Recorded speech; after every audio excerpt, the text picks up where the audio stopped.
Well, first Holmes was born, then he got fat, bald, and tired. Sup, Holmes?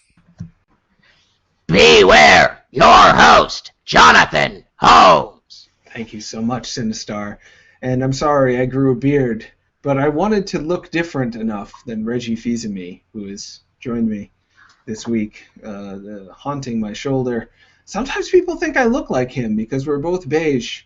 I guess that's enough for some. And speaking of people who look alike, two brothers are on the show this week. Andrew and Brian. How are you guys? Good, how are you? I'll be all right. I'm excited you're on the show, though. You guys are two brothers. We are. The game is not called that because of this. It's not? No, you know what? I should have told you that's the thing you're not allowed to bring up. Rats, before the show I asked Andrew and Brian if there's anything we shouldn't talk about. So we won't talk about that.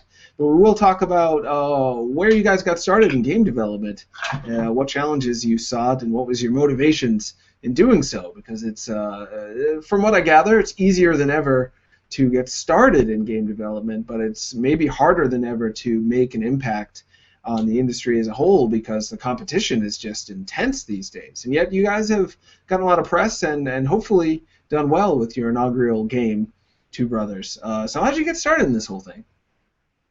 I think, Brian started programming when he was about 10, and I watched a lot. So Brian's like 3 or 4 years older than me. I don't even actually know how much older he is than me. But when we were kids, we played a lot of video games. And then one day we're like, hey, wouldn't it be awesome if we made our own video games? So back in the 90s, we started doing Quick Basic.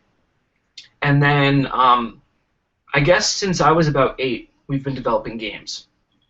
And Two Brothers is our first release to the public as, our own team. We've worked on stuff with other people that's been released, but it was our first sort of our project. Huh. What were the kind of games you made when you were 8? A lot of Zelda clones. Yeah, well, we still make Zelda clones. I was going to say, the more things change, the more they stay the same. Zelda clones, as in, like, Link to the Past? Or Zelda 2, actually. We were really fascinated by The Adventure of Link. Huh. Yeah, I know a lot of people don't like that game, but it was, I don't know, something about it. There's something about it I still love. Like, I would love to make a game like that someday. But, at the same time, there's more love for that game now than ever. Like, Shovel Knight, there's definitely a lot of Zelda 2 in Shovel Knight. The Adventure Time game on the DS, there's so much Zelda 2 in that.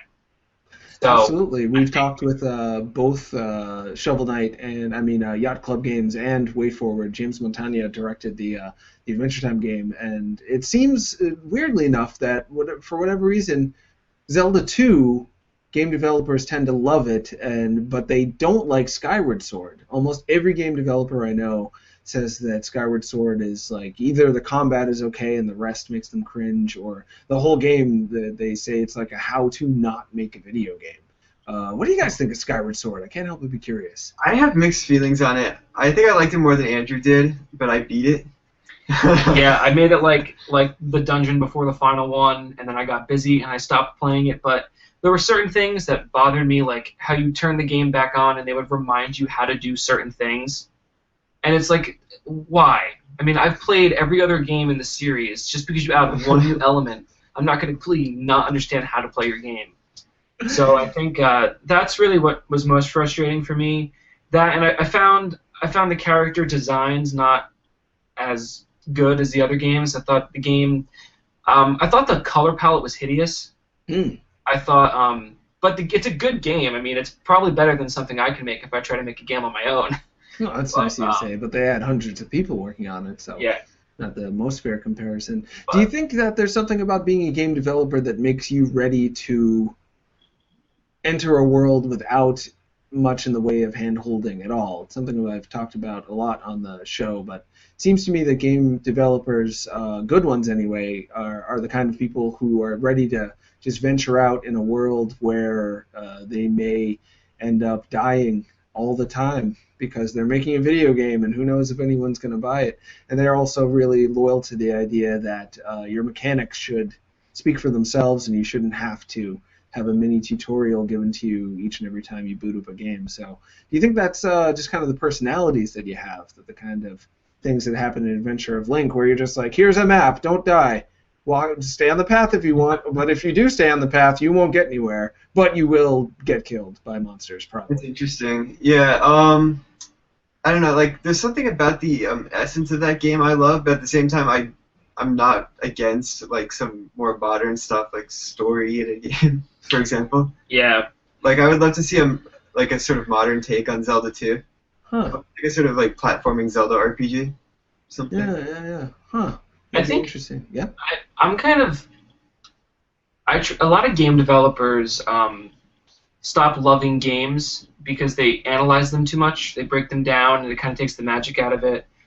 We used to work with a person who would say that he could play the first 5 minutes of a game and he knows how the next 20 hours is going to be because he's seen the mechanic. And I think that's like the worst way to look at video games. I think if you think like that, maybe you shouldn't be involved with them. That's like saying you meet a girl and you know her entire personality just from talking to her for an hour. That's not true. It's not the way life works.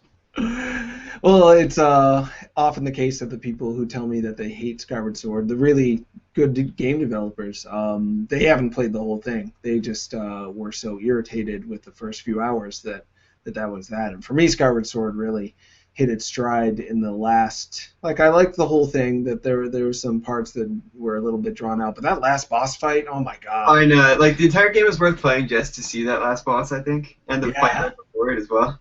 He's amazing. It's like Punch-Out plus Zelda, and as a huge Punch-Out fan, it's just like perfect for me. I could play it over and over again. So you guys got started in making games on your own with, you said, Quick Basic? Tell me about what that is. Well, it's a Microsoft language from what I remember of it, and it was basically just bare, like, minimum programming stuff. It's really non-visual. Kind of simple. Most of our games back then were like a lot of text-based games. Gotcha. Like typing commands to do things, that kind of. And then we discovered Visual Basic for a couple months, and then we quit that eventually. I think early on, though, we tried probably every programming language that was available between like 1998 and then like 2006, when we kind of finally figured out what we liked. Yeah, not diving in deep into most of them. We stayed on Flash for a little while too, I remember. Yeah, and it was interesting because when we both started, we were both programming and we were both drawing graphics, and somewhere around the time I was about 17 or 18, I stopped focusing less on programming, more on design aspects, and a lot more on music. And then I ended up going to college for music composition, and then now I've found myself just working as a professional composer with video games on the side, but now I'm kind of trying to push myself really just to focus on video games and video game music.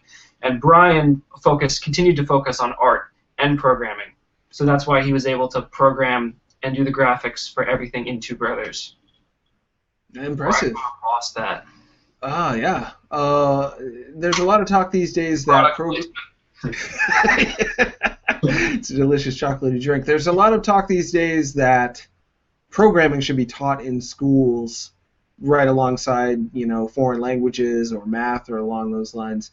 But the counter argument to that is that though everyone should know how to, like, maybe change their oil or change a flat tire because cars are everywhere, not everyone necessarily needs to go to car mechanic school. No one needs to actually know how to do all the things. So do you guys have a strong opinion about where programming as kind of a basic aspect of our daily lives should be heading, and what that would do for you guys, pros and cons, in terms of when to go forward making video games?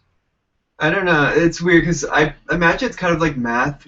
You either love it or you hate it. Like, I happen to like it, but I could see people not enjoying it. Mm-hmm. So I don't know if it should be forced on people because it might just become a chore for them instead of something they love doing.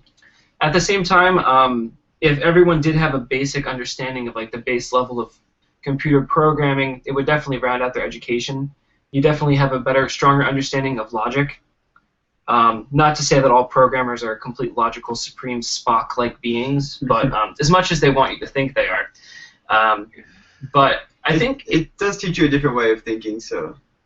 Mm. I mean, even though I don't program so much anymore, I mean, I haven't really in a long time, but with my knowledge of it, I can have a conversation with other game developers and know exactly what they're talking about. So if you have an understanding of how cars work and you go to the mechanic, yeah, it's easier to not get screwed. But you're not going that's to a go good hire a programmer and have them make you a program and then go, oh, I'm charging by the line of code, and you're not going to like talk them out of it because you know how to actually do it yourself.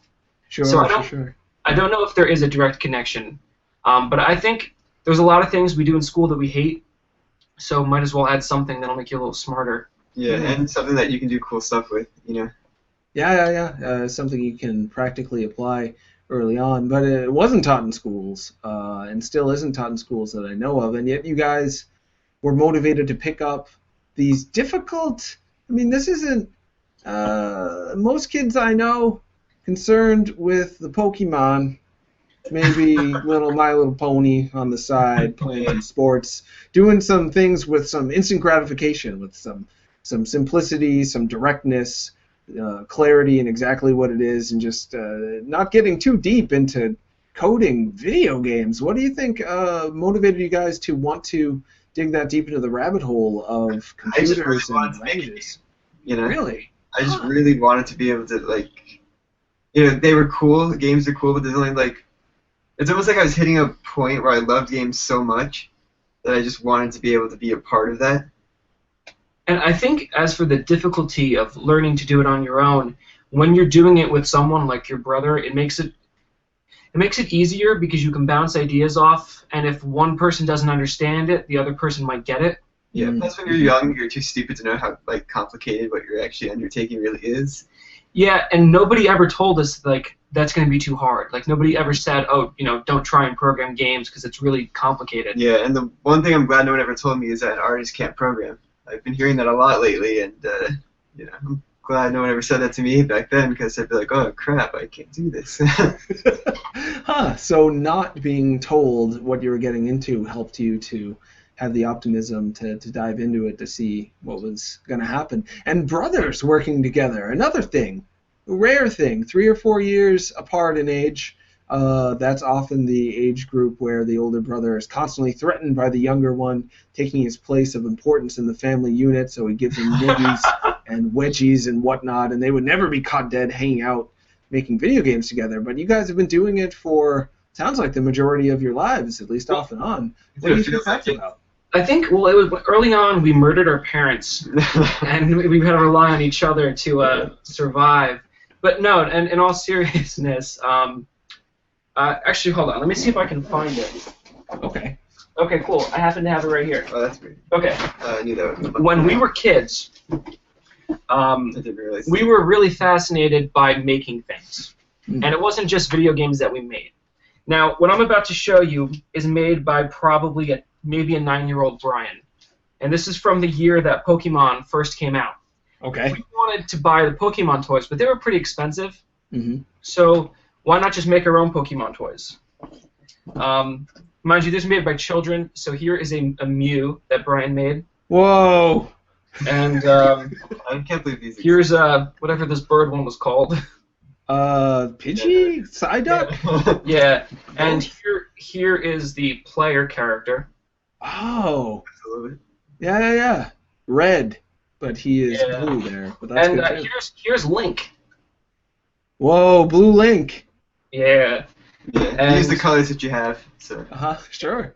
and these are some like Iron Knuckle like guys we made. Yeah. We used to make tabletop RPGs before we made video games. Before we knew what those were.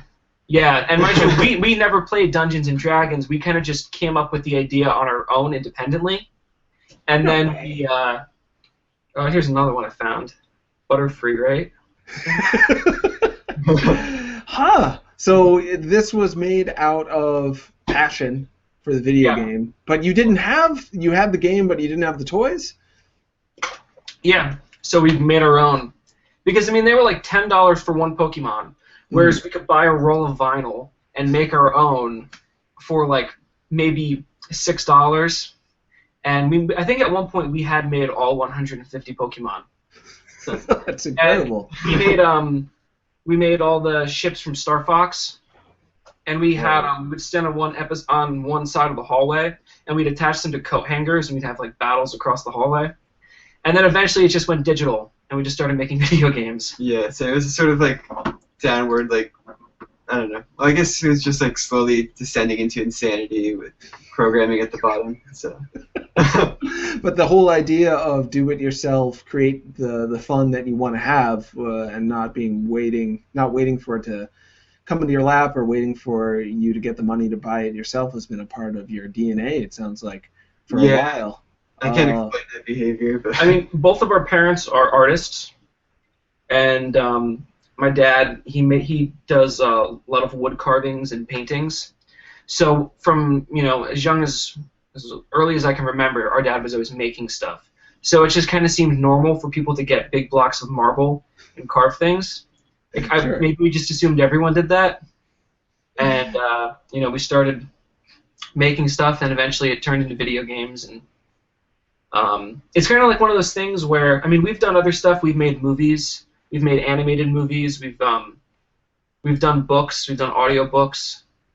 Wow. So but video games has kind of won out over everything else.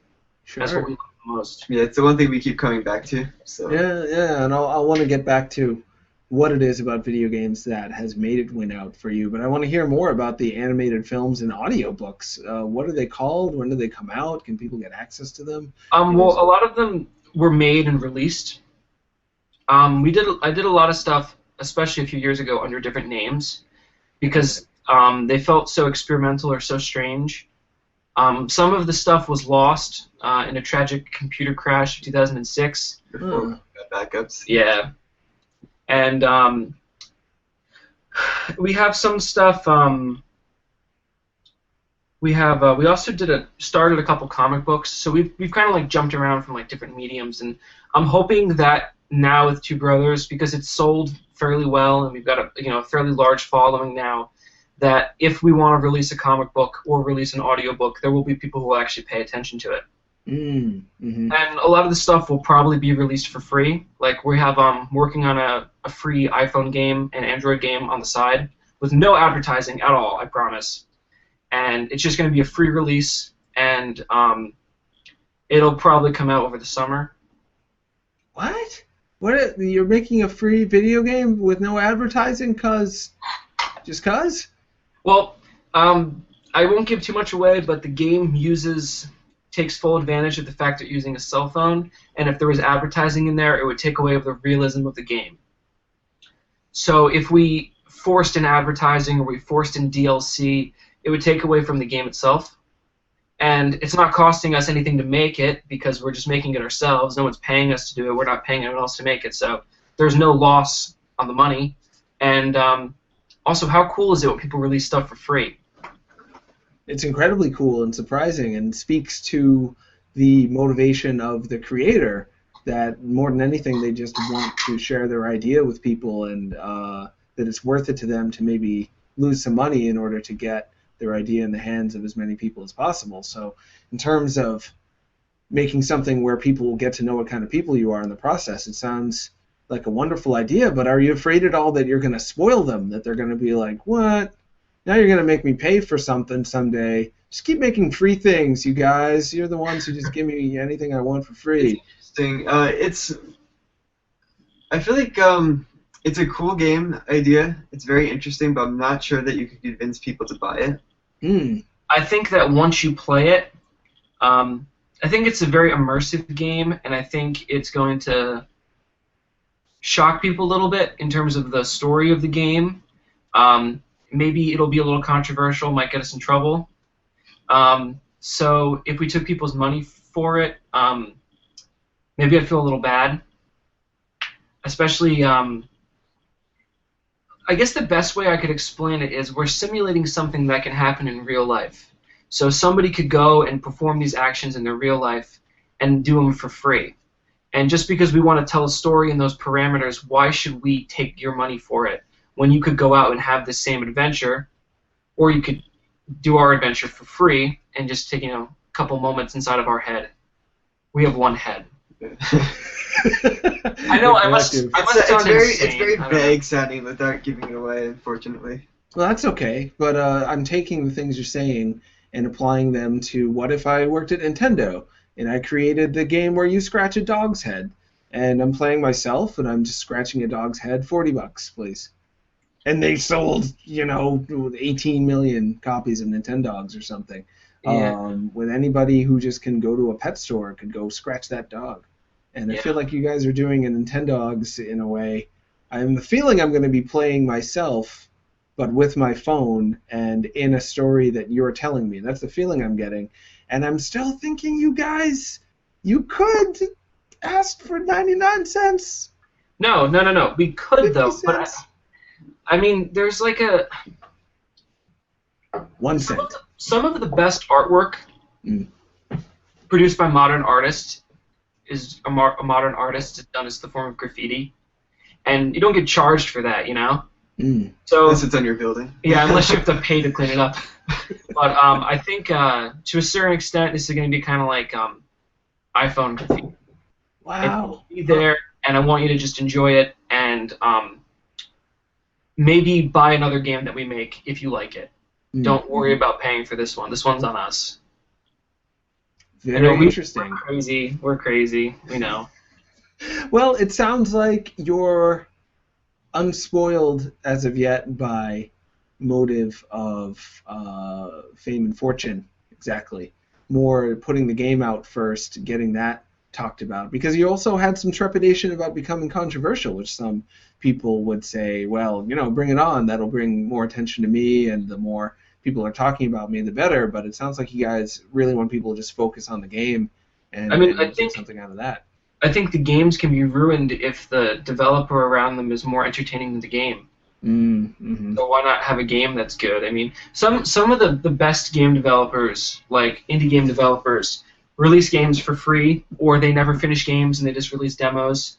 I mean, if you go on TigSource, there are some absolute genius minds for producing some incredible content, and they make a game and they just put it out there for free, and then they, of course, they win like all the indie cred, and people like call them, complete gods, but the games remain good without them having to offend people or having to upset anyone. Mm-hmm. I don't know. Terry Kavanaugh releases free games on a pretty regular basis, and I still have no idea what he's like as a human being. He promotes the games he likes. He's very pleasant on Twitter, and that's about it. He's one of the guys I look to as to how to put your games first and how to put your players first without getting your own ego or your desire for money in the way. But then I'm always afraid he's going to starve. And I'm afraid you guys are going to starve. Are you going to starve? No, we're going to be good. Sure. Yeah? Two Brothers is doing well. It gives us the opportunity to make a free game. Awesome. Um, I feel better.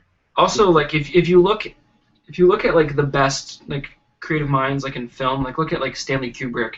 The last like 25 years of his life, he didn't do a single interview.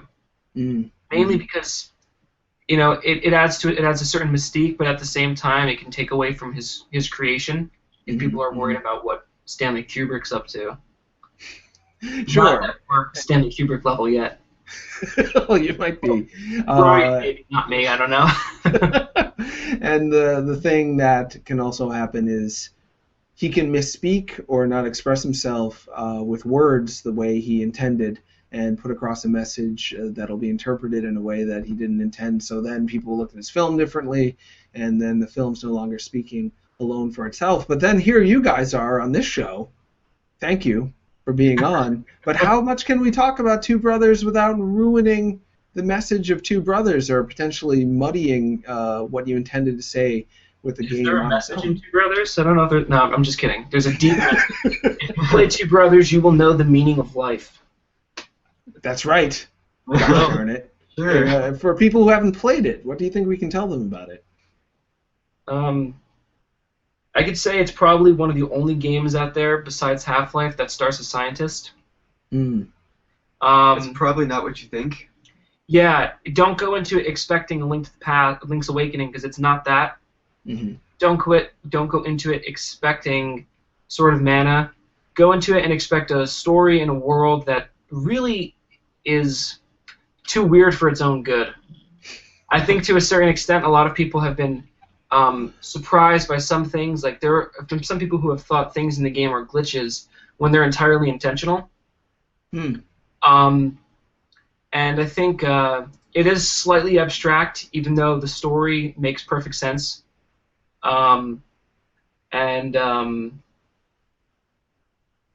Yes, just don't expect Zelda, because it really isn't Zelda.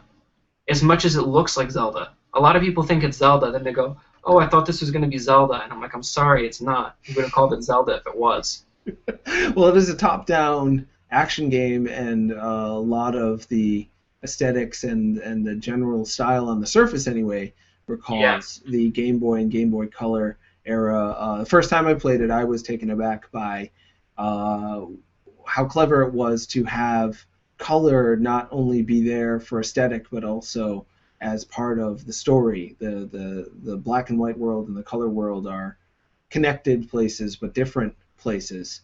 And the whole death mechanic, I don't know, do you feel, is it far enough along that you feel comfortable talking about those details, or you're still hoping that, I mean, I guess we can talk about them a little bit. Yeah, please do, from the horse's mouth. Specific you want to know? Specific? Well, I guess I'm very interested in why you decided to handle player death the way that you did and color the way that you did. So maybe you can talk about those two things a little bit. Okay, two of the more interesting things. Yes. It started about 2 years ago when I got mad at Brian and I killed him. And when he was in the afterlife, he came back to life. So after we murdered our parents, It's not about us. no, it really isn't about us at all. Brian, you can take this question. Why? I don't know. I just didn't especially see a need for the game over screen when it wasn't contributing. Even well, I think one thing we talked about was Metal Gear Solid 2. When you die, you respawn in the last area you were in. Mm-hmm. And when you die, basically it just puts you back to where you were. So game over eventually in some games is really just an illusion. There really is no penalty for dying. Mm-hmm. So in Two Brothers, especially closer to the end, you have to get intentional game overs to travel to the afterlife. So the first idea was, well, what if you could control the game over screen? And then the idea was, okay, well, what's the penalty for dying? And then we said, well, what if the point is to die sometimes? Mm-hmm. And then that led to some people not getting the game because they're like, oh, well, I don't understand. Combat really is just sort of a distraction. And it goes, well, if you could not die in real life, it really would just be a distraction to you. Mm-hmm. And so one of the choices we made consciously was that if we do this, we know that dying is not really going to be that big of a deal. So that's why we did set the difficulty sort of high in some of the areas. You will die a lot, and that will be maybe a little more frustrating than like a penalty. Mm-hmm. But I guess we really kind of wanted to explore the idea of what it would be like in real life if you could die and come back to life. And one of the things like we realized, like I said before, was getting into a fight would really just be like getting into a fight and you'd wake up and you could do it again. It would be stupid if you were sent back a couple screens because you died right there. Why wouldn't you come back to life right there? Right, so it's diffusing the whole notion of death as penalty in a video game, which is running with what video games offer us anyway, which is a place where you can die and it's not as big of a deal as if when you die in real life, where it's a fairly big deal. Unless it's our iPhone game, where if you die, the game's over and you can never play it again. What? That's never played it. You can't re-download it or trick your. No, that's why you can't pay for it, because then you'd be screwed out of your money. I think actually somebody already made a game like that. Yeah, I'm sure it's been done before, but that's not the original aspect of the game. There's more original aspects. That's just a part of it. Huh. It's hard to die though, because you'd have to die in real life. Yeah. Well, I'm looking forward to that, to say the least. And I'm glad you had the creative freedom to completely go wild with that. And the color, for people who didn't catch it, in Two Brothers, and stop me if I'm saying this incorrectly, the real world, at least what seems to be the real world, is black and white. When you die, it's this beautiful afterlife. Did you ever consider doing it, beautiful, I mean, full color afterlife, did you ever consider doing it the other way around? Because on the surface, sadly, people see a black and white game or at least they see the what the start of the game is black and white. They think, oh well, graphics cheap. I'm not going to bother with this. And then you're kind of saving this beautiful color world as something that's revealed later on. Did you ever think of doing it the other way around to kind of capture more attention of people? There was a really specific reason why we didn't do that, and that's in the game's world, they're not supposed to be living in a black and white world. What it is they see color as we see color in the living world. When you go to the afterlife, you're seeing new colors that don't exist. And the only way we could represent that is by using real color. So they have the color blue in their black and white world, and they have a brand new color in the afterlife. So when you go there, if it was black and white, people would be like, oh, that's not a big deal. On your RGB display, it may look blue, but it's not supposed to be. So. Well, that takes the whole theory that when you're playing a video game, you're really looking into a window into another reality where things are seen differently, and the space between you and that world is the most exciting space of all, because it's kind of like sort of getting to be somewhere you're not, which you get to do also in the game. Like, I almost felt like traveling to the afterlife in the game was their version of playing a video game, but that's just me being overly analytical, as I'm prone to do. But I promise it doesn't make me not like video games. It doesn't ruin it for me, at least I think. So, Two Brothers, it's out on Steam now. It's still coming to Wii U? Yes. And is there any other consoles it was planned for? It's still coming to Mac and Linux. Okay. We had to optimize and polish it up a little bit, especially after some of the criticism we had. We fixed some things in the PC version. When the Mac version comes out, there's probably going to be some more revisions that will hit the PC version as well. Yeah, and a couple things needed to be changed because of the different architecture here and there. Yeah. So we thought we could have handled getting them both out on the same day, but we thought it would be better, instead of delaying every single version, get one version out for people. So yeah, Wii U is in development. We want to do a PS Vita version eventually. Awesome. People should buy a PS Vita. It's an awesome console. If people don't own one who's listening to this, you should go buy one. Yes, because Persona 4 exists. Persona 4 is awesome. Tearaway is very good. There's a lot of other great games coming to it, and it's such a beautiful system. And if you buy it, maybe we'll make another game for it. Almost every developer I know wants to make a game for the Vita, not because they think they'll make a dime off it, but because they just love the Vita. They love the feel of it. They love the screen. They love the there's just something tactile and sensory about the Vita that makes developers really, really happy, that I know. So I'm glad you're considering to continue to support it, and I hope it sells better too. There's rumor of a Vita Slim coming out. I'm a little nervous about that. I think a lot of the great things. I don't understand how they're going to make it slimmer. It's already so beautiful. Why am I don't know. But if it sells more systems, whatever. Yeah, they got to do what they got to do. Yeah. Speaking of selling more systems, you guys got approved to work on the Wii U. That was kind of the story of Two Brothers in general at first. I remember some of the first things I heard about your game was through Emily Rogers. Yeah, I almost blanked on her name. We worked together on Nintendo Force magazine. We both write for that magazine. So I know her a little bit. She's a very good writer. And she really broke the news about you guys being involved with Nintendo as kind of this new direction for Nintendo in terms of their approach to indie developers. How did that feel to be a part of that, to be so closely associated with the Wii U and Nintendo's relationship with indie developers from the start? I think, we got the news that it was going to happen on my birthday, like a year and a half ago. And it was one of the most exciting things because, especially as kids, when we were developing, we always wanted to make a game for the N64. Mm-hmm. And, we always were trying to find ways to get a hold of the dev kit back then. And that was, back when we were pretty young. And we wouldn't have known what to do with one anyway.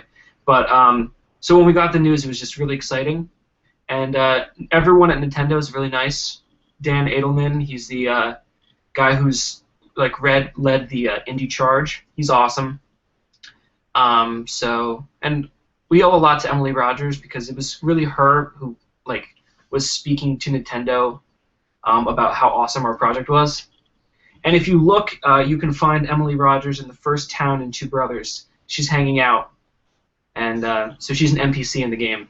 Awesome, along with I believe Shovel Knight's in there as well. Yeah, we met Yacht Club last year at PAX East, and we decided to do that little cameo. You can also find Anne from Games by Mo is in there. Oh, cool. And also Ubi from Super Ubi Land by Notion Games. Was he at PAX East as well? No. Oh, all right. It's just a friend of yours. Yeah, I met, not you two, I met two other people working on Two Brothers at PAX East last year, and it was great to meet you guys. You had that large Game Boy replica set up. Yeah, a lot of attention-grabbing techniques, which I'm glad seem to have worked. But about Nintendo in general, how are you guys feeling about putting the game on the Wii U at this point? Are you at all worried because the console hasn't sold as well as Nintendo has hoped it has? And do you feel, just in general, having that association with Nintendo overall from or in a lot of people's minds? I don't think it'll hurt us. I don't think it could ever hurt anybody. I also think that the Wii U's #1 problem is just lack of games. Mm. Yeah, so if everyone were to not make a game for it because it doesn't have games on it, the problem will never, be fixed. And, it's a nice piece of hardware, and the people who own it are really enthusiastic. Like, some people who are most vocal about our game are all people who own a Wii U. Mm-hmm. And, there are people who bought the game with the intent of buying it again on the Wii U just to support it. So, which is awesome. So. Yeah. And, we're going to, I don't think that, it hurts us in any way. So I think it's exciting to be... Well, in terms of how hard it is to develop for on top of PC and then doing Mac, is adding the Wii U development a large tax to your time and energy? Is there other things that... No, we're outsourcing the port. Ah, gotcha. And it's somebody who works really well. He worked on Knit Underground. He's a really good developer, so we trust him. So I think it'll work out well. Can you name them? I'm curious about who that is. Yeah, his name is Matthias. He's one guy, and he's going to port the game, and we're working with him on it, but he's sort of leading the charge on bringing the game to the Wii U. Awesome. Where's he from? Oh, I think he's from Denmark. Yeah. I'm noticing a lot of Denmark, Sweden, a lot of Wii U stuff coming from there, which is nice to see. There's also, what's it called? Spin the Bottle, which is from that general area. That's a fun Wii U game I hope people don't overlook. So how has the game, you've alluded that it's done pretty well. Are you comfortable talking about whether you've made your money back from it? And what do you think you might do with that money now that you've banked it? What do you think you're going to do after that? Yeah, we have made our money back. I can say that. The game has sold better than we expected it to because, it's one of those things where you make something and you hope it does well. And, it's selling consistently. It's in the Indie Gala bundle right now. It's also in the Groupies bundle, so if people haven't gotten it yet, I say go pick it up from one of them. I guess we're going to just keep making more games.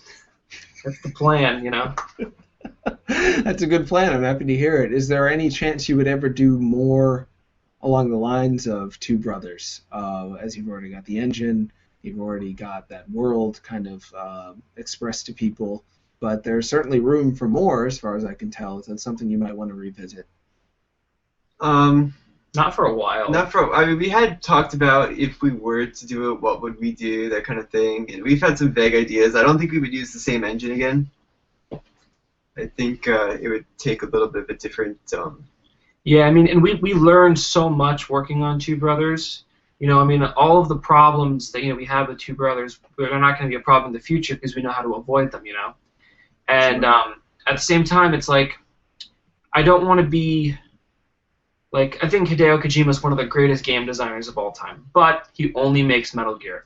He's made a lot of Metal Gear games, and he's made like 3 other games which are really awesome. I don't want to just make Two Brothers games for the rest of my life. Mm-hmm. And then, next thing you know, it's Assassin's Creed, and there's a new Two Brothers game every year, and I hate myself. I look in the mirror, and I just can't even make eye contact with me. I can't do that. And speaking of that, I did want to get back to some of the other games you might have worked on. I'm pretty curious about what you worked on and in what capacity. Is that something you can tell us about? No. Rats. I had to ask though. I can't help but be curious because now that I've gotten to know your work through Two Brothers, I want to see, just like if you heard Stanley Kubrick was the composer on an old Steven Spielberg movie, you'd want to go check that out. But I can't know. Give me a hint. I can say one game. I mean, it was only available online for a little while. We did a semi-popular Metal Gear Solid fan game years ago, and it was really funny, and people really loved it, and that was popular for a while. I'm trying to remember what it was called. It had a name, and I remember Halle Berry was the save girl. Yeah, I remember that too. Yeah, it was. So that was kind of popular. We made another game called 15 Minute Ninja, which basically it had you had 15 minutes to find this girl who was kidnapped, and it was randomly designed levels. That was a pretty good game. And then we did some stuff with some other people, and the games, weren't that good, so we disassociate ourselves. So let's pretend Two Brothers that's it. That's what exists. I don't know. 15-Minute Ninja sounds pretty good, and that was procedural generation before procedural generation became so big. I feel like Spelunky really changed the way people look at that. Yeah. But you were doing it before that. So you are a ninja, and you have 15 minutes to... You have to find this girl. You're in like a skyscraper, and you have to go up through all the floors, and you find clues of where she is. And she's on a random floor. And the clues kind of tell you what floor she's on. It's different each time. So it's basically like the same game each time you play, the same goal, but it happens differently. She was kidnapped by, I think, a crippled... Nazi, a cyborg Nazi named his name, Flesh Machine. Yeah, Flesh Machine. That was his name. And we had this Flesh Machine, yeah. And there was this guy, William E. Murth, that did the voice of 15-Minute Ninja. It's worth it just for the voice. He came up with some of the best one-liners, like if you'd sneak up behind an enemy before you'd kill them, he'd say like a great one-liner, like, "You know what this bow staff's for? Your wife." And yeah. I'm trying to think of some of the other. Was it fully voice acted or that? Yeah, it was fully voice acted. What? Where can I get this game? I don't know if it's online anymore. I mean, I'll see if we can dig it up. I think most of those things were like kind of like dubious links. We didn't have like a host, so they were just sort of like web links posted on a forum somewhere. And got popular in some communities. Huh. And you can't even. It's so common with. Creators such as yourself to just make a thing, you're enjoying making it for the process of making it. But then when you're done with it, you're like, I can't even remember what that thing's called. Is that on the internet somewhere or something? You were just on to the next project, it sounds like, immediately afterwards. I think we had we made a lot of games that we finished and then never released because we just wanted to make something else. We finished it and we're like, oh, this is cool, but we can make something better. Mm-hmm. And I think the only reason Two Brothers was released is because it got so much attention. And we realized that people actually cared, Right. We also had a sort of Mario fan game that never got released because we were trying to...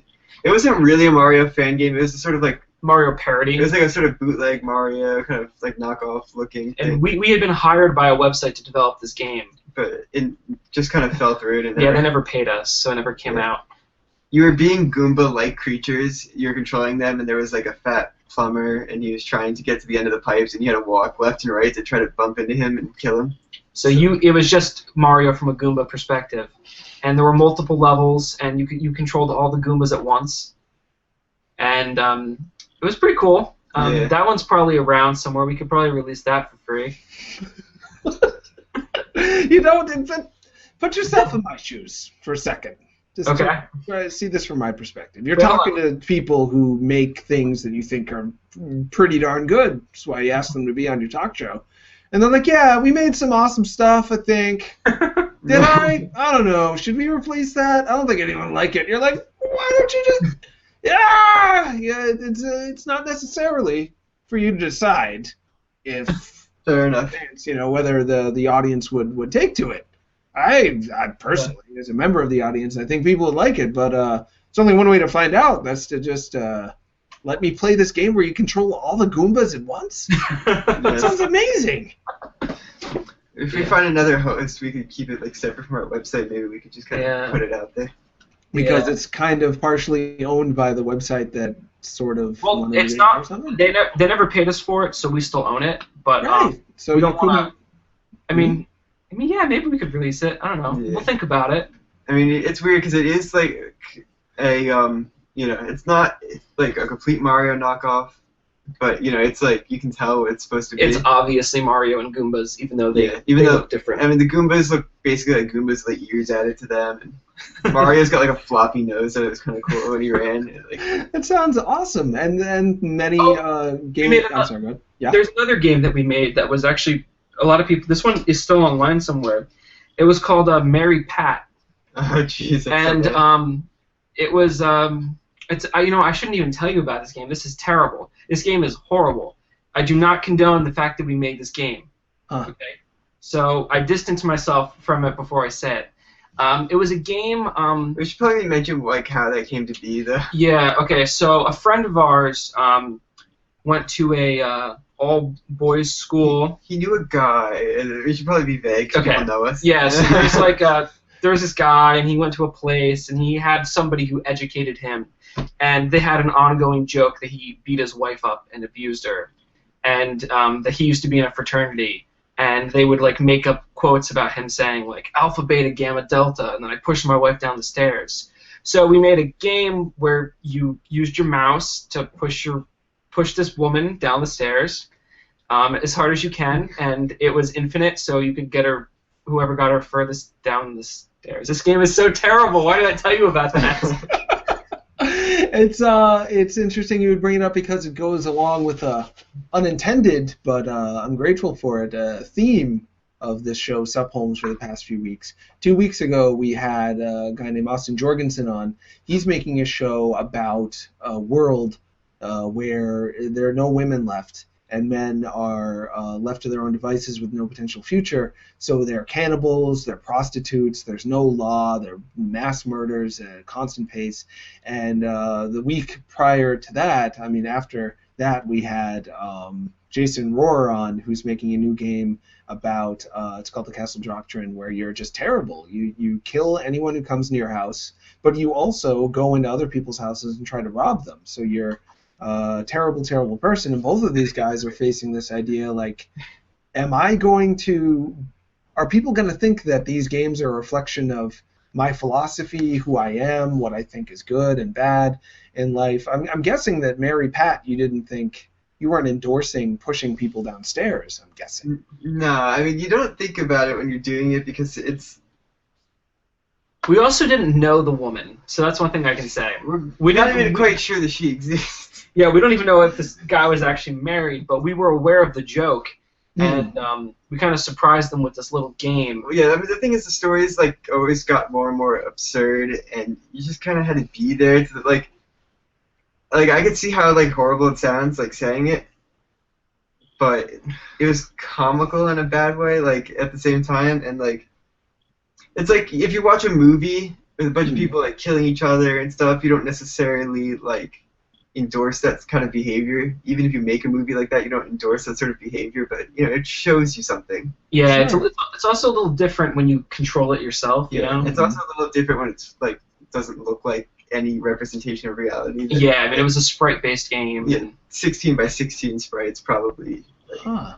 Yeah. Interesting. Yeah, when you make it yourself, you know it's not real, and you know that your intentions aren't bad, so you feel safe to kind of play with this thing that's in your head and just see what happens, like you've done with so many games. But if people played that, they would think like these guys think it's funny. They're potentially making light of abusing people and would totally get the wrong idea about you, which would be terrible.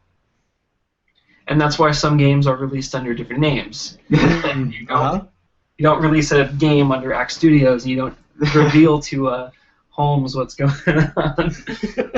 Sure. Yeah, that makes a lot of sense. So speaking of Axe Studios, and doing things under that name, you did talk a little bit about a game called Project Y2K. Am I remembering that properly? Yeah. Yes. Pretty excited about what you're working on there. Curious, wondering how much you're going to be willing to tell me about it. All I recall off the top of my head is that there's a hipster, there's a misspelling, and there is a llama, and PC, Wii U, PS4 are things it might run on. Am I remembering all that right? Yes, basically. The misspelling thing will make sense when you play the game. Okay, good to know. We don't have a definitive console that's coming to yet. We are experimenting with PS4, Wii U, and PC as being potential platforms. It's going to be shorter than Two Brothers, but it's still going to be an RPG. Two Brothers is way too long. If it was slightly longer, if it was slightly shorter, it would have been out much sooner. I mean, considering we put the game together in a year, and it's like around 20 hours, I think. So we're going to shoot for a similar development time with Y2K. It's not going to be quite as big. It is an RPG. It's in 3D. One of the characters happens to resemble a hipster, but the game itself is not necessarily poking fun at hipsterism. That's not the point of the game. It's not like a parody of that culture. The game will tell a very sort of intimate story on a very large scale, kind of a little bit like Two Brothers does, where the game really is kind of about your wife. I won't say anything more about that. At the same time, why don't you ask me questions so I just don't keep... Let's see what you want to. Sure. Well, right off the bat, I was curious as to why it was called Y2K, because that was Y2K, for people who don't know. They may be too young, believe it or not.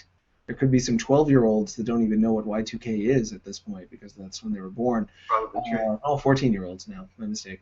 Y2K, as I remember it, was this panic because computers didn't know how to have a new millennia to deal with. 19 going to 20, as in the year 2000, was more than they thought computers can handle. So we thought planes were going to fall out of the sky.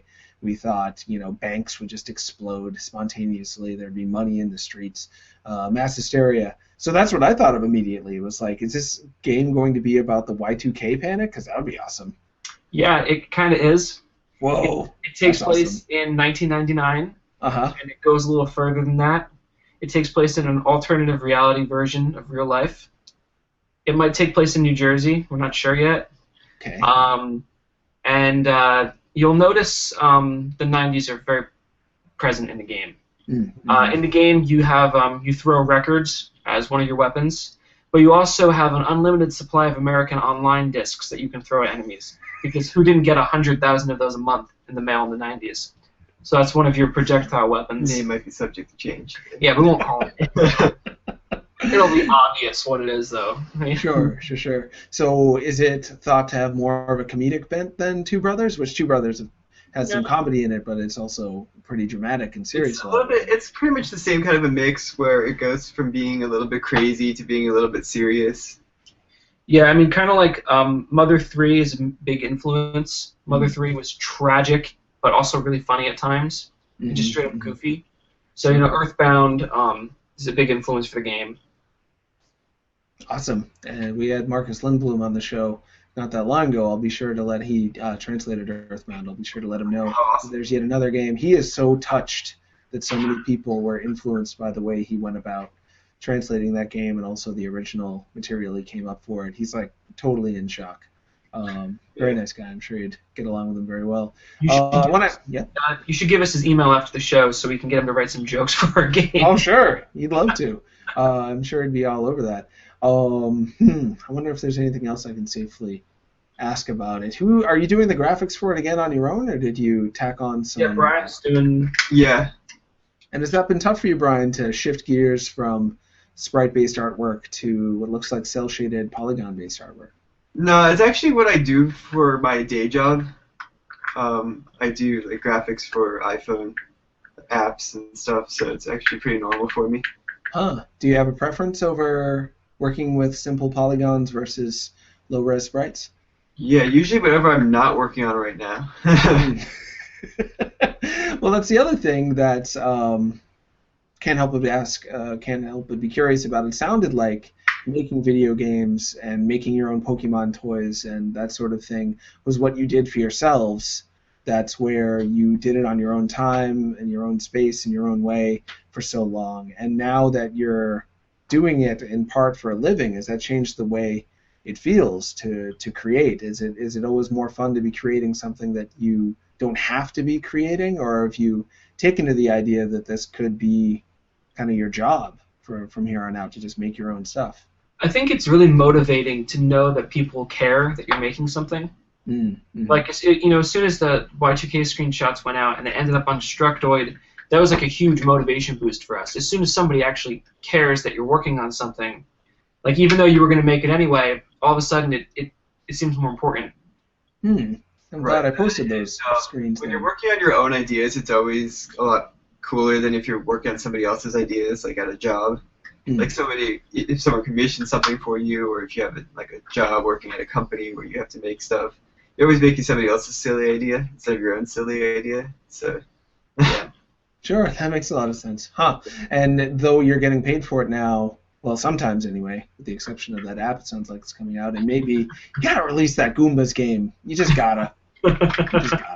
It's funny, Anthony Birch used to work for Destructoid. He now writes Borderlands 2. Years and years ago, he wanted to make a game, and I was going to do the graphics for it, but I backed out. I got chicken because I didn't like it, where you join the army, and you feel like you're going to be the hero of the story, but then you just get stationed to like one area with another guy who looks exactly like you, and you're like, what are we doing here? Like, I don't know. We're waiting for the guy, I guess. And you're like, what are you talking about? And then a much cooler, like, Mega Man with his armor type on guy comes in. It just blows you away. Or you can, like, hide. And that sounds awesome. You should have made it. Would have been good. Maybe you guys can make it. I'm sure Anthony Nah, we're good. He can keep his own ideas. Yeah, I felt bad letting him down. But the graphics just, a dabble in sprite-based graphics. And sometimes you don't meet your own standards. It's depressing. Questions came in, though. I shouldn't ignore them. Shouldn't be a jerk to the questions askers. Thank you so much for watching the show, as always, you guys, and asking questions. XKevX asks, when you decide to make a video game, you are voluntarily setting on a quest full of hardship. Can you describe your quest and what motivated you to take the first step? I'd be very interested to hear what motivated you. Not so much, I think we covered the games that you made when you were younger, what motivated you. It was just love of video games, not knowing what you were getting into. But when it came to like deciding to make games that you were going to try to sell, what motivated you at that point? Because that's kind of a huge turning point, I'd imagine. Well, there's a story I need to tell really quick, and I tell it every single interview we do.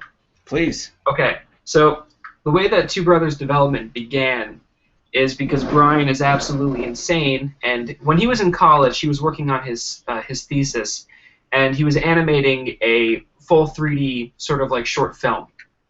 And when he wasn't working for 13 hours a day on a 3D short film, he was making 2D sprites to calm down from having worked for 13 hours on a 3D short film. And by the time he was done with his thesis, he had finished a bunch of sprites, and we looked at them, and he got inspired from all the Game Boy demakes that were happening on the internet at the time. And people were taking like modern games and demaking them in the style of Game Boys. So he just created original ideas, but with Game Boy style sprites. So by the time he was done with his thesis, he also had a fully animated cast of characters for a game, which became Two Brothers. And I think we feed off each other's sort of like excitement about stuff that we make. So all of a sudden he was making these sprites, and I got really excited. So I decided, well, I might as well write some chiptune music. And at the time, I had this idea for a symphonic suite for orchestra and electronics that as the piece went on, it went from being just electronics and eventually developed into orchestral music. And that kind of became the theme for the music in the game, where as you find more color, the music becomes more orchestral and more realistic. So we were both working on these two independent ideas, and they seemed to mesh really well together. And then Brian was like, oh, well, wouldn't these sprites look really good if they were in color? And then he colored them, and I'm like, but I really like them in black and white. And he's like, yeah, but they're black and white. And I'm like, yeah, but that's awesome. He's like, okay, you're right, it is awesome. And then somebody else said, why not combine the two? And then we combined the two, and the story just kind of came. And but we're self-motivated. We get motivated off how excited we get about our own stuff and about the stuff other people are helping us with. Man, I hope you guys, brothers, like Oasis, you're kind of the Oasis of video game development. They fed off each other. But then they ended up having like a competitive feud because they took up the same ego space. That's psychological talk for the fact that they both felt like they should be the leader of the band. Although they had different roles in the band, of course, lead singer and then songwriter, rhythm guitarist, and lead guitarist. Do you ever feel like have any risk of breaking up as brothers who make video games together? No, that's weird. I think there used to be more conflict in opinions and ideas when we were younger working on stuff, but now, coincidentally, like, his opinion or my opinion, like, we each think it's like, that's awesome, let's do that. So, yeah, and normally, like, we have a lot of faith in each other's ideas, so if he comes up with something, often I'll come up with the second part of it. So, like, well, this is A and B, but how does that lead to C? And if he's stuck, I'll come up with it. And then we alternate a lot when it comes to writing the story. Right. Plus, we have other people who are working with us on our projects right now, like Ian Bailey and... Jose Alfaro and Anthony Manfredonia. They're collaborating with us, and it's like, we all just want to make games, and I don't think there's ever been a point where, I mean, there was one thing at the end of Two Brothers when we were figuring out the ending, where I was like, well, this is one thing we can do, but it was the obvious choice, and and Brian was like, we can't do that because it's obvious, and that's just terrible, and I was like, oh, and he's like, oh, and I'm like, okay, you're right. And it kind of works because we can tell each other when something is just bad. Because we've been telling each other that we suck for like the past 24 years. Yeah, it sounds like you have a closeness in that it's never going to be personal. It's just going to be honest, and you can use that feedback to try to, or if you feel strongly enough about the idea, that idea will, like survival of the fittest, you'll stick to your guns and make sure it gets put in and see what happens. Your parents, I guess, have been murdered by you, but let's say they weren't, theoretically. What would they think of the work that you're doing and the fact that you're teaming up as brothers on this new frontier of video games and trying to make your own mark on it the way that you are? Well, if they were still around, I imagine that they would be proud. No, I mean they get excited when we get excited, and ever since we were kids, they were very supportive of whatever we did. They would get excited when we would want to show them something, and they still will track us down and pin us down to make us show them what we're working on. So I mean, I think they've been nothing but supportive. We don't have that story where it's like, well, our parents didn't believe in our dream. No, it wasn't like that. That's awesome. If anyone listening is a parent, I mean, I'm not a parent, but I'm going to tell you right now, from the perspective of someone who had good parents, support your kids in whatever they want to do. Unless they want to be murderers. Stupid, Yeah, if it's like a dumb idea, by all means, just like push them out of the moving car. Sure. But at the same time, maybe their stupidity will make other people laugh. Like Will Ferrell. Sure. Yeah, that wasn't a sure thing, but he went for it, and here he is. Jeez, he's been around for a while now. I think he first too long, maybe. Oh, poor Will Ferrell. Well, that's comedy for you. One man's food is another man's poison. Manly Chicken asks, what's the most surprising thing about the development of Two Brothers? Yes, in developing it. How are you most surprised by... People care, man. I don't know. I'm shocked that it was as long as it was and that we finished it. I'm not shocked that we finished it, but I'm shocked that it kind of came together, like almost like by accident. Like, I wasn't intending to make this game when I was making this game, but then it got to the point where it was just so much like stuff I had made. It's just like, it's like I was rolling like a ball up the hill, and it was either gonna, Katamari. It was either gonna go behind me or down the hill. Sure. And I think for me, I was surprised at how long the game actually was, because I remember this time last year we were preparing for PAX East. And at the time, we thought we were probably about 30% done with the game, and we were like, oh well, I wonder how much content there is in the demo. And when we'd play through it, we felt like it was a 10-minute demo, even though we had like 5 separate areas. When we watched people play, we've realized that 10 minutes for us could be an hour and a half for one person. So the game ended up being lots and lots of hours. When we were like, oh, maybe it's going to be 7 hours, maybe it'll be 10 hours, and it ended up being double that. And so I think that surprised me, and also that people cared. I was really surprised that anyone really paid attention.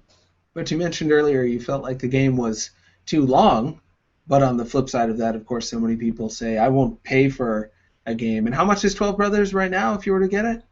Oh, I think it depends where you get it from, because if you get it from Indie Galley, you can get it for super cheap. If you get it from our website, there's no sales right now, so I think it's $14.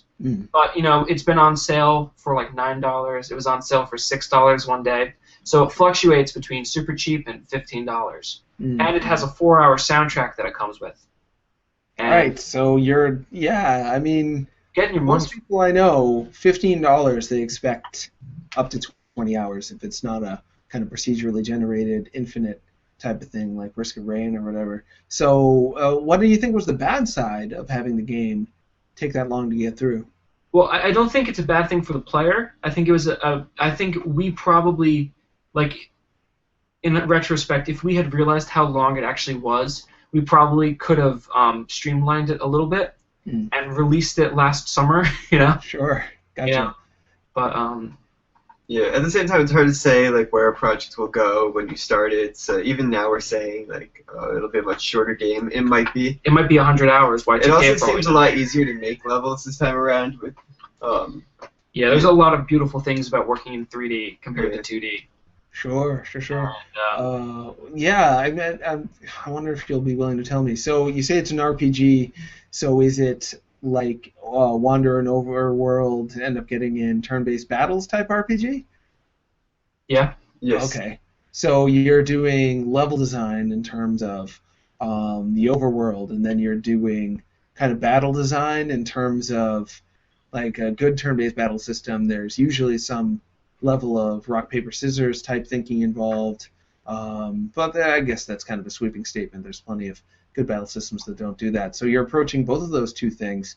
How has that been? And what's the kind of, do you find that that's a contagious world to be designing, or is it tough? Are you hitting a lot of stumbling blocks? How's that whole We've process? tried it in the past before.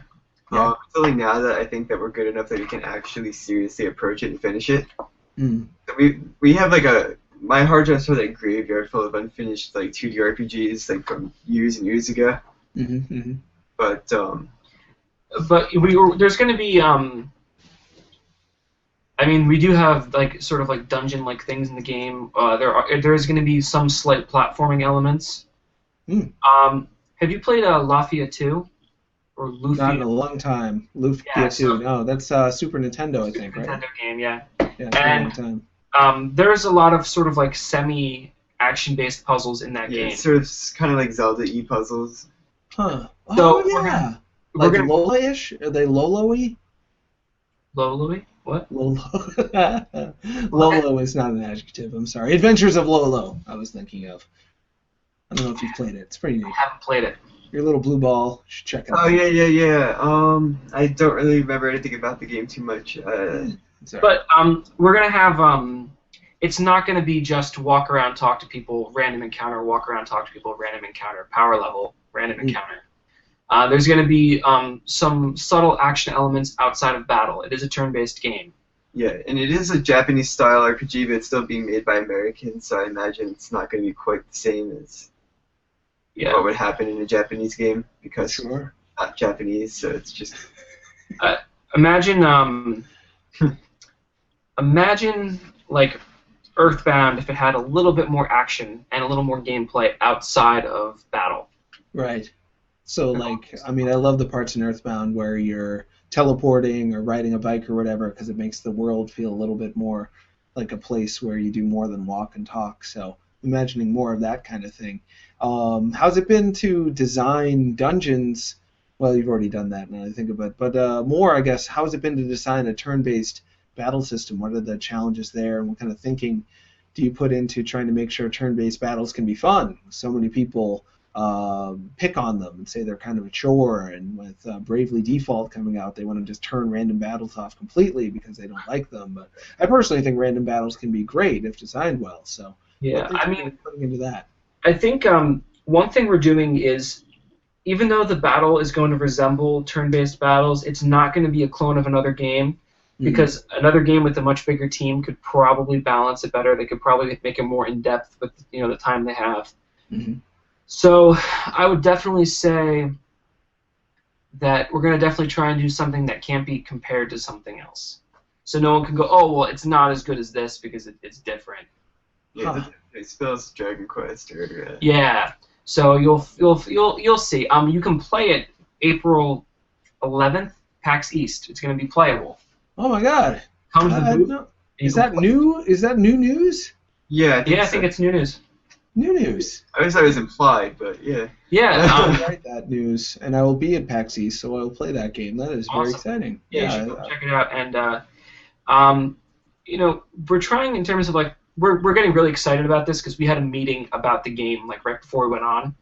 We met with Ian Bailey, who's he did all the side quests in Two Brothers, Mm. and he's going to work more on some of the main quests in Y2K.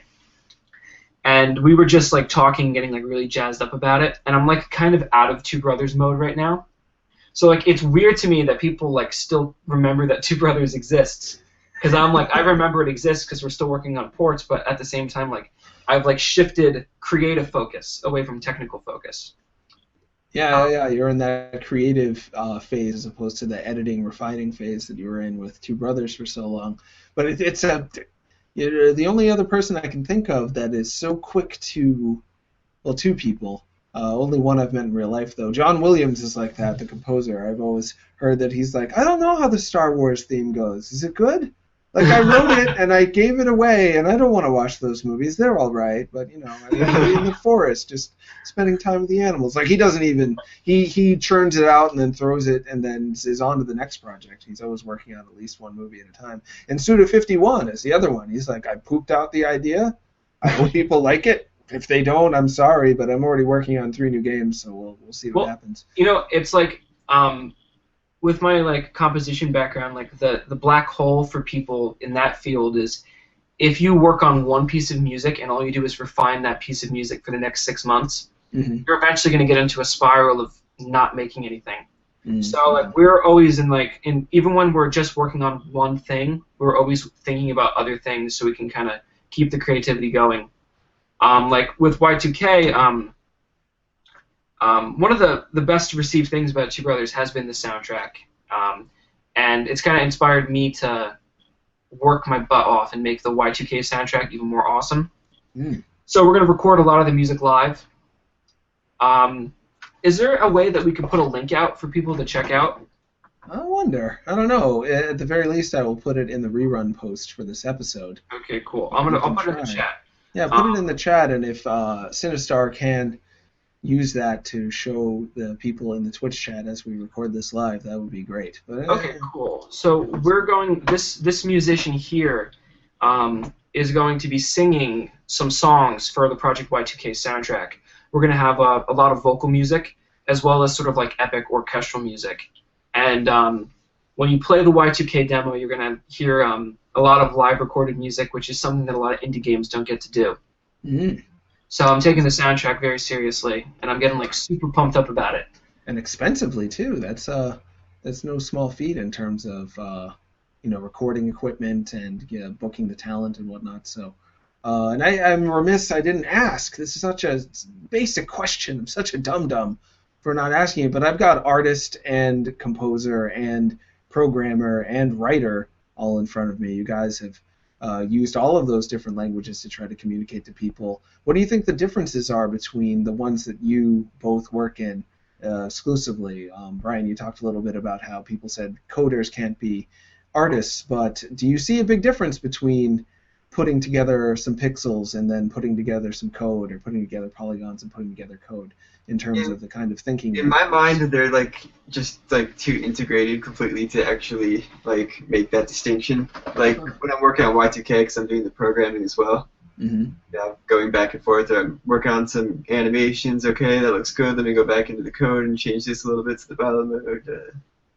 Does this, Huh. But one, I'm guessing, involves kind of thinking purely abstractly with the code. You just have to hope that language comes together in a way that makes the things happen that you want to have happen appear on screen, whereas the animation and the art is more kind of direct. But you're able to, that's just kind of a seamless connection for you at this point? Yeah, I mean, they feel kind of similar. It's both having to think about something in a certain way in order to get what you want on the screen. Like Mm-hmm. for the animation, like there might be like some physical mechanics that have to happen, or the walk's gonna look weird, Mm. or So either way, it's just putting things together, putting the puzzle Yeah. together in a way. I'm where you get what you constantly want. switching back and forth like quickly so I don't get too bored with one thing. So Yeah, that makes a lot of sense. yeah. And after you've had your fill of one type of language, you can jump to the other one and claim some. Right. good Sometimes energy. I'll spend a day doing one. Usually I go back and forth throughout the day. Sure. Man, that would be so hard for most people. But it sounds like your brain is just attuned to Yeah, that. Is it similar? I've destroyed myself clearly. That's why they say not to do that, I guess. And for you too, Andrew, what's it like to jump between, writing the story, writing the music, that sort of thing? I think, like, for me, a lot of times I'm thinking more about the end result. I'm thinking more about what it can become when it's finished. Mm-hmm. So, I have in my head, like, I know, like, what I want a scene to be. So I know for it to be a certain thing, it needs to sound a certain way. Mm-hmm. Whether it's someone speaking a line of dialogue or if it's what you're hearing in terms of music or sound effects. So a lot of, like, it's almost kind of going back to, like, as like we were kids, like, the only reason we did everything is because nobody told us it was a dumb idea. Mm-hmm. And, like, I never lost that, oh, it's a stupid idea to, write a, symphonic work of music and then worry about level design, like, jumping back and forth. Like, I think it's all just about the finished product. And you do what you have to do to make it work, Mm-hmm. And it's a lot of times it's about the story, whether it's what the music is going to be or what the scene's going to be. So I guess Is there a ton of that challenge, that emotional challenge of, like, I don't know if I can just switch this on and become the level designer or the person who just makes notes come out of my brain and put them in the right place? Is there a lot of hitting that challenge of having to push yourself farther than you think you can go to better the project? It sounds like it would be very intimidating for most people. I guess it should be. But here you are, having done it, and I guess the answer in that is that you are the kind of people who are able to just do that. So thank God for that. I think another thing is, especially for people who don't do this, like, I almost feel like people should advocate against the sort of mysticism that comes with being an artist. That Mhm. people feel compelled to act like there's some sort of, like, magic potion they drank and one day they had talent bestowed on them. Mm. I mean, I've been writing music for a long time. I've been making video games for a long time, and it almost comes to a certain point where you need to just acknowledge and remember the fact that the only reason I can do things at the level I can do them is because I've done it for so long. If I tried to make Two Brothers 10 years ago, we wouldn't have been able to do it. And you learn what works for you in terms of what you need to do to be creative. Whether it's for writing music or writing dialogue. So I think to a certain extent, you learn all the tricks to how to get your mind to focus. And if people would just throw out the notion that the reason somebody can draw or somebody can compose or someone can play violin is because they have some sort of magic ability, and realize that you just have to put in a certain amount of hard work and eventually it comes together. I think we would almost sort of, like, get rid of the sort of, like, stigmas against art that people think that, like, oh, that guy's an artist. Well, let's not talk to him. And I think it's maybe we should have, like, campaigns on TV, like, talk to your children about art, and, like, and sort of break down that sort of like 1960s, 1970s. Make your kid listen to Mozart if you want them to be a musical genius while they're being born, and just realize that. I mean, mind you, this is really easy for me to say because I find this stuff easy and natural. Some person might struggle with it, but in my experience, you just need to work at it, and it comes. I've been trying to crack the riddle of why one person can pick up a guitar, be terrible at it because it's the first time they're playing it, and think, this is really fun, even though I'm terrible. I'm going to play this 6 hours a day. And another person will be immediately put off, like, oh my God, I'm bad at this. Negative feedback for my effort. Forget it. I'm never touching that thing again. Still trying to figure that one out. I'll get back to you if I come up with any definitive answers. So I think campaigns, like you're saying, about encouraging people to know that things, if you're not naturally talented immediately at piano or guitar or coding or making graphics or writing a story, that doesn't mean you should give up, and to kind of use it as a mental exercise like one would with physical exercise would be awesome. There's no shortage of us encouraging children to go out and get concussions playing football. Don't worry about it, you'll get better, kid, but telling them to make some graphics on the side, I don't see any of that in our... I think that's a really good point. And I think another thing is, like, you should love the process and the result. There are some people who only love the result. So, like, it's like George R.R. Martin said that he loves having written, doesn't love writing. Mm-hmm. Whereas, like, if you look at somebody like Haruki Murakami, who just oozes the love of putting words on paper and, coming up with stories, and I think in some way, like, the ideal artist loves both.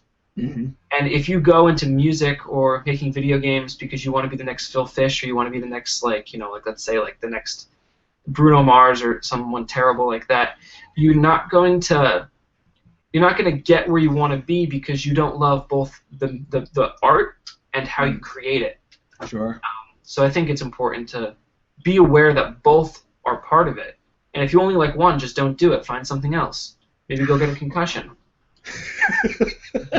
I keep making cartoons, and I can't stand watching them afterwards. But I love making them, so I'm just going to keep making them. It's a new one on Machinima right now. You can watch it if you want. Man, we already did Manly Chicken's question. We are up to Third-Rate Minions question. Thank you for asking it. You know him. Hey, Third-Rate Minion. Oh, excellent.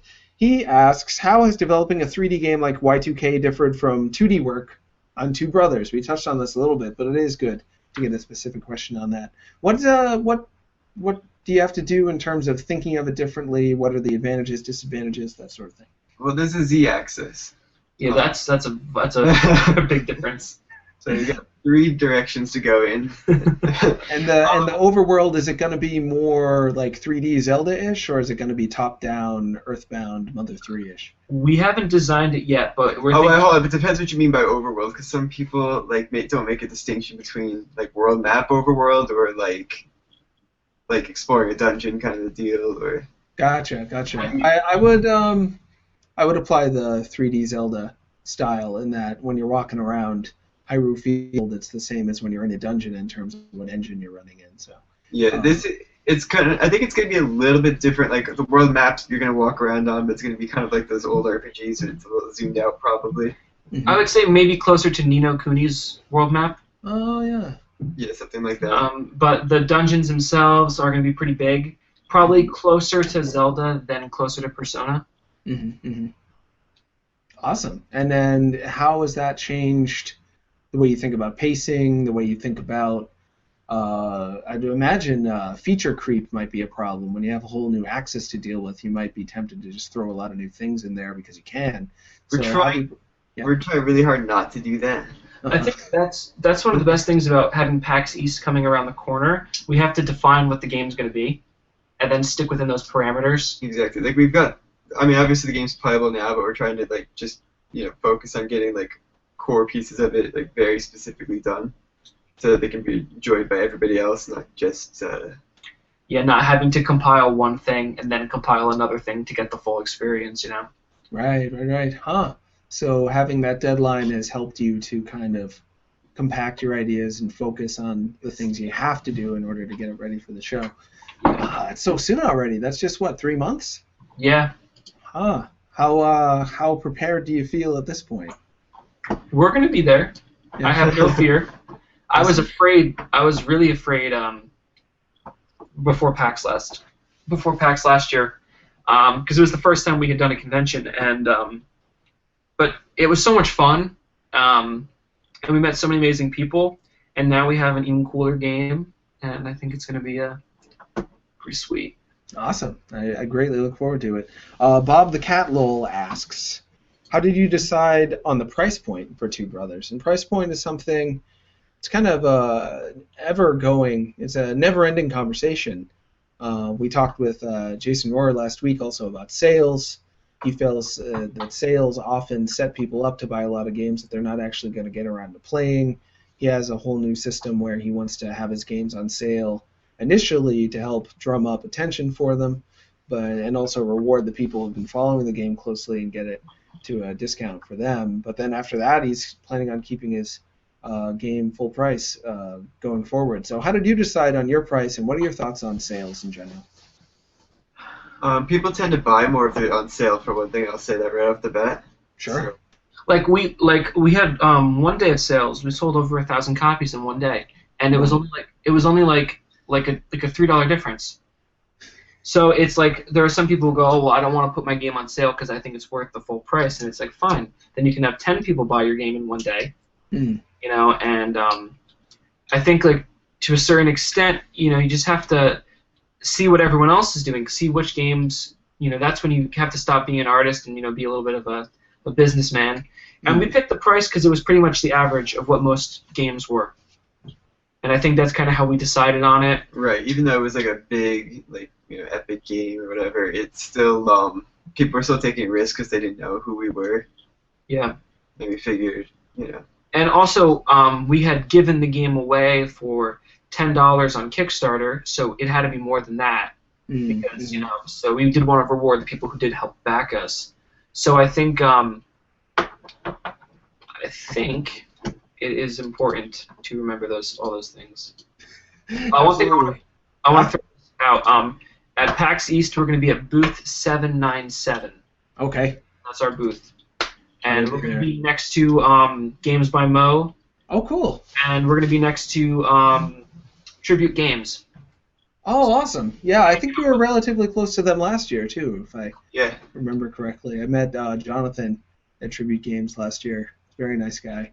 They've got Mercenary Kings, of course, and Games by Mo working on ANNE was coming along very well last year. Excited to see where it's at this point. Did they have a Kickstarter, too? I can't remember. Yeah, he had a Kickstarter. Yeah, I can't remember how that went. I think it went really well. I think he was definitely funded. Oh, good. Well, that's good. Yeah. Fun-looking little game where you're a robot in love. Who wouldn't like that? Well, we only have 3 minutes left in the show. I don't know if there's anything you wanted to talk about that we might have missed. No, I mean, I guess going back to answer that question about working with 3D versus 2D again, because I guess that my answer might not have been as fair as it could have been. Sure. Yeah. Okay. 3D animation, like, it's harder to set up, but it's easier in the long run. Like, if I make a change to the character, like the color palette, I don't have to keep updating every frame. That's always nice. Sure. Yeah, there's a lot of talk in the fighting game development scene about 2D art versus 3D art, and even though 2D is considered more low-tech, it's so much more work from what a lot of people do. No, the people who do fighting games, like Street Fighter and, you know, every fighting game pretty much, like, that anybody ever remembered. Sure. They're amazing artists. Like, I think the best sprite artists are really in fighting games. That's, you know, one thing I would say. Yeah, even a lot of the 3D fighting games coming out now, they're starting to get back to that level of animation that the old fighters had. Sure. Yeah, the new Guilty Gear, and I'm a big fan of Skullgirls. I think beautiful artwork there. Yeah. One thing I was going to ask is if your own religious preferences, religious beliefs influenced or informed Two Brothers' concept of the afterlife at all, because some people think you might go somewhere totally awesome when you die, and other people think it's going to be terrible. I don't know if you guys, it's kind of personal. Feel free to ignore the question if you want. Just thought I'd throw it out there at the last minute, just in case. I think it's we are.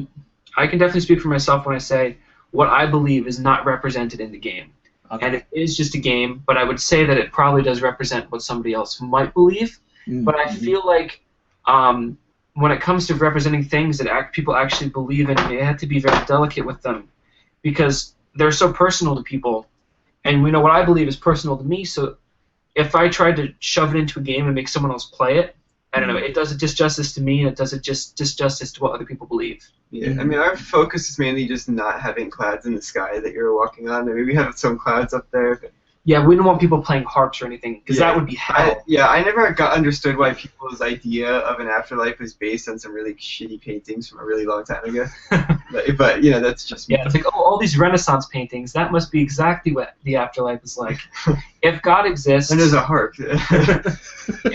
That's actually what hell looks like, though. That's my personal belief, that you're sitting around on clouds playing harps all damn day. That's hell. like bad perspective and distorted facial expressions because they couldn't paint very well back then. Well, I don't know if you've... wish we'd talked more about Afterlife games in general, because they're so rare. I think anyone who's interested at all in concepts of Afterlife should play Two Brothers, just because what other game you're going to play where it's even discussed. The only one I can think of off the top of my head is Cubivore on the GameCube.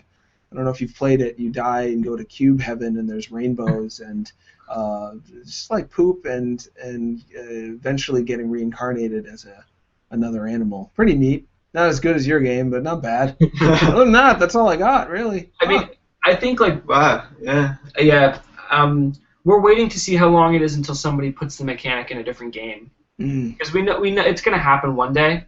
There's eventually going to be a game that uses the Two Brothers mechanic, and it will probably be developed by somebody more famous than us, and they'll get the credit for it. But then everyone can go, oh, that's like Two Brothers, and we'll go, yeah. Right. Even then, like, I still think there's room to it, like I mean, we could have done so much more with that system, and it's like, it comes to a certain point you have to go, okay, that's enough, and then 5 years from now we make a sequel, and then people like freak out at E3. It's going to be shown. I hope so. Well, you never know. So many developers have started out at your size, and then I talked to them again 5 years later, and they've got a staff of 20 people, and they're developing on every console simultaneously. I think one of the last times that happened was Gaijin Games. Started off 3 guys, now they're relatively huge and on every console. So it could happen. I hope it does happen to you guys. And we're out of time, rats. They can follow you. ACK Studios, ACKK Studios on Twitter. Is that right? Correct. And then you got your own website, ackstudios.com? Yep. So glad it's not a .org. I always get nervous when I say .com. I always think I might have it wrong. What else should they know about following you from here on out? They should know that if they've played Two Brothers and they've encountered any glitches, we're fixing them and we're on it. And that if you email our support thing, we will get back to you. And that if you are sending us a support question because you're having a problem with your save data, you need to update your game. Odds are you're playing the version 1, which came out day 1, and we fixed day 2. And that's one thing to know. And also know to come to PAX East, booth 797, play our new game, and also make art. Everyone needs to make art. That's important. Yeah. Don't put people down the stairs, and I think we're covered on that. Yeah, I think that's good. Don't abuse your wife. Yes, words to live by. You can follow me at TronNots on Twitter. You can watch this show later on Dtoid on YouTube. Just look up Dtoid. There's a whole bunch of episodes. This is 94, I think. Yikes. For a while. It's fun, though. It's this is as good as I can get in terms of doing a public service announcement about make art, kids. Just showing the world people such as yourself. So hopefully it'll encourage people to move on to that. And iTunes, you can listen to it as you're on the treadmill or just at your sad job. Download it for your pad or your pod or whatever you're using these days for listening to things. Subhomes on iTunes. Google it. Download it. That's it for me. Thanks, everybody. Take care. Thank you. Bye.